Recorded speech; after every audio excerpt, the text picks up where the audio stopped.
নবীর একটা আদর্শের কারণে জান্নাতে যাবে। সিরত মানি আদর্শ। আর এটা আমরা কদমে কদমে মোহতাজ।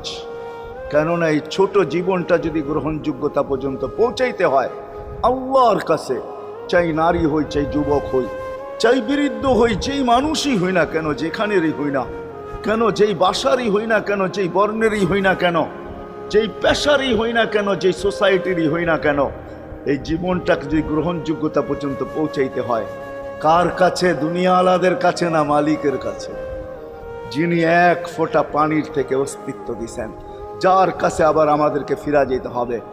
পালানের কোনো সুযোগ নাই। এই জন্যই কোরআন আমাদেরকে বোঝায় আইনাল মাফার। আল্লাহ বলতেছে কোথায় ভাগবে তুমি, বলো কোথায় ভাগবে?